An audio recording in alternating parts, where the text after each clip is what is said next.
مسیح تعالیٰ کی سلامتی آپ سب کے ساتھ ہو. میں خدا یسوع مسیح کا شاگرد عامر مقبول. میرے بہن اور بھائیو، خدا یسوع مسیح کی زندگی کا آخری ہفتہ کے آج دوسرا حصہ دیکھیں گے. پہلے حصے میں آپ نے دیکھا کہ خدا یسوع مسیح کی زندگی میں کہ آخری ہفتے میں کیا کیا کام سر انجام دیے، اور اس ہفتے زندگی کے آخری ہفتے کا جو پہلا کام سر خدا یسوع مسیح نے انجام دیا وہ ہے یروشلم میں خدا یسوع مسیح کا شاہانہ اور فتح مند داخلہ. میرے عزیزو، خدا یسوع مسیح اپنے الہی طے شدہ پروگرام مطابق اپنے شاگردوں کے ساتھ یروشلم کی طرف سفر کرتے ہوئے جمعے کے روز بیت عنیہ میں پہنچا، اور یروشلم کے قریب مشرق کی طرف زیتون کا پہاڑ قائم تھا، اور زیتون کے پہاڑ کے مغربی طرف کے ڈھلان پر بیت عنیہ کا گاؤں واقع تھا.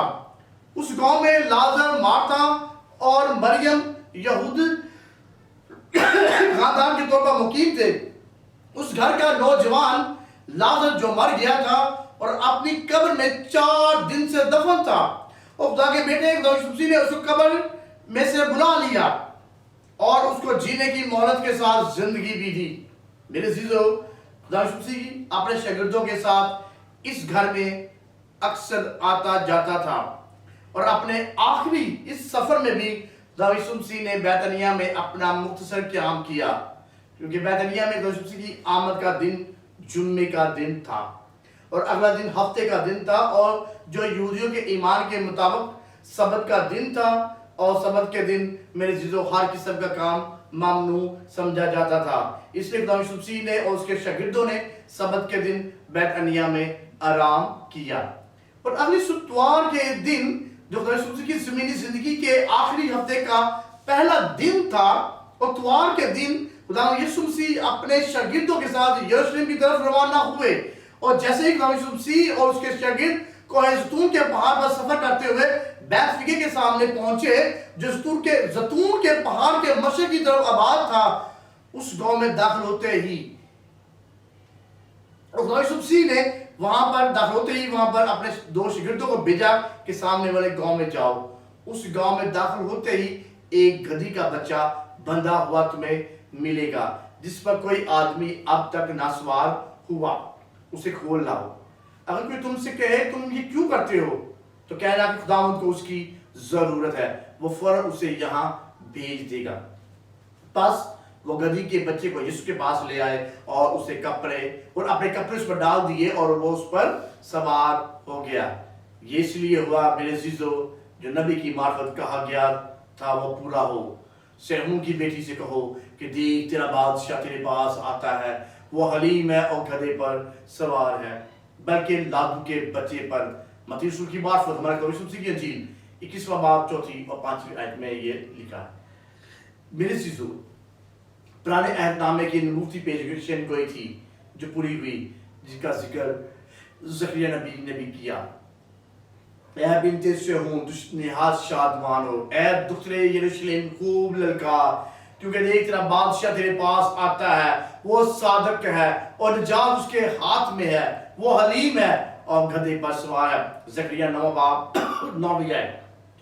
میرے عزیزو، پرانے عہد نامے کے خدا کے الہامی کلام میں خداوند کی طرف سے یہ بشارتی بیان کیا گیا، اور اس کا اعلان کرنے کے لیے زکریا نبی کا منہ استعمال ہوا. اس کو سننے والے اس وقت یروشلم میں بسنے والے سنجیدہ یہودی جو خدا کا خوف رکھنے والے اور خدا پر ایمان رکھنے والے تھے، ان کو خدا کے مسیح کی آمد کی خوشخبری سنائی گئی تھی، جس کا ذکر زکریا نبی کی معرفت پہلے بھی ہو چکا ہے، جو اس طرح ہے: اے دختر صہیون تو گا اور خوشی کر، کیونکہ دیکھ میں آ کر تیرے اندر سکونت کروں گا، خداوند فرماتا ہے. زکریا 4 باب اس کی 10 ہے. میرے عزیزو، خدا کا بیٹا خداوند یسوع مسیح بادشاہ کی حیثیت سے شاہانہ طور پر فتح مندی کے انداز میں اپنے شاگردوں اور لوگوں کی بھری بھیڑ کے ساتھ یروشلم میں داخل ہوتا ہے. وہ حلیم ہے اور گدھے پر سوار ہے، اور وہ نجات دہندہ بھی ہے. اس کا روحانی اشارہ میرے عزیزو پیدائش 49واں باب 10 سے 11 آیت میں بھی ہمیں ملتا ہے. کہتا ہے وہ جنگ نہیں کرے گا، بلکہ اپنا شاہی اختیار سلامتی کے لیے استعمال کرتے ہوئے یاد دلایا کہ میری بادشاہی اس دنیا کی نہیں ہے. میرے عزیزو،